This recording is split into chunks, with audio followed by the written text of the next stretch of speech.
The screeching howls of the tortured, the dying, and the damned, and clanging of distant metal is all that you will hear outside of the passing wind and flowing dust while in what used to be the United States' former Steel City, Pittsburgh. A city built up for manufacturing weapons, vehicles, armor, infrastructure, and much, much more, only to be called to those who live there, hell on earth.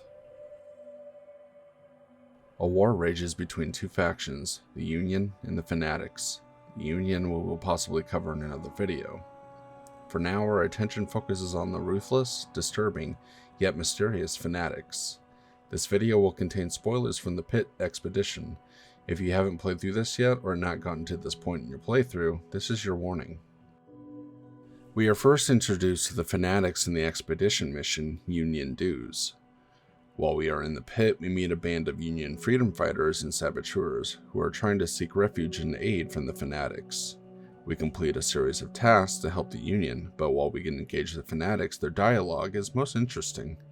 A boss seems to control the Fanatics as well as their inability to contain their humanity as they slaughter helpless slaves and Union fighters. In the second section of Union Dues, we slowly begin to understand the origination of the infamous troglodyte infection that eventually spreads rampant throughout Pittsburgh, later seen on Fallout 3, and that not only are the pre-war industrialists involved due to their terrible hazardous waste management protocols, but as well as the Fanatics who are utilizing the foundries to create chemical weapons to fight the Union.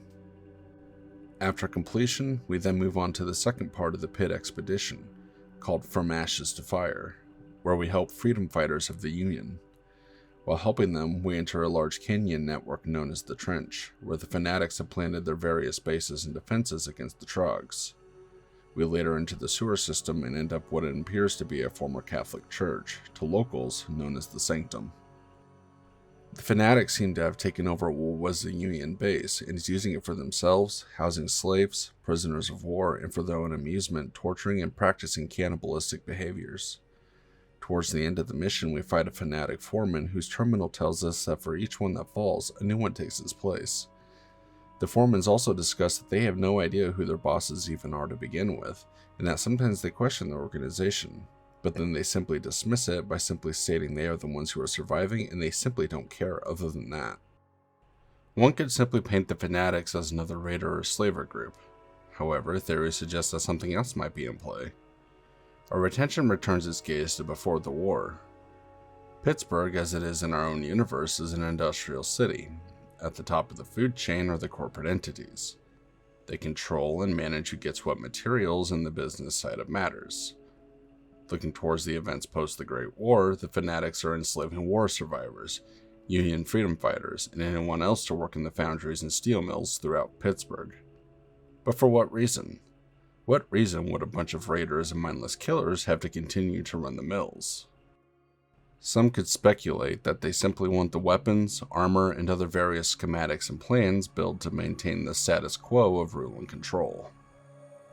The corporations and businesses were corrupt and powerful. They were able to strike deals with Vault Tech and the military to be able to be protected and continue to make profits and promise positions of power should the Great War ever occur. Groups like this vested their interests in the Enclave. Perhaps the Enclave is involved in what is going on during the events of Fallout 76. Perhaps prepping the base crawler at Adams Air Force Base, or needing the materials and weapons to manufacture new and prototype power armors and weapons. This is reinforced by the various armors and uniforms that the Fanatics wear. However, it may just be coincidence that the Fanatics ran across these and are simply using it for their own gain, and are simply being manipulated and controlled.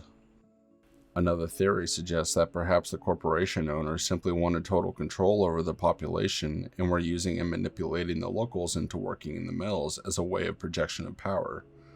Corporate greed is surely a way to force someone to do heinous acts and put their own life on the line for the sake of a penny. But a lot of this is in fact speculation and theory crafting. Tell me what you guys think in the comments below. Are the Fanatics being controlled by a much more powerful entity? Or are the Fanatics just simply following what they have always known before the Great War? If you enjoyed this video, leave a like, comment, or subscribe, and let me know which faction you would like to see Theorycrafting. This is Doom Guy. Never let your guard down.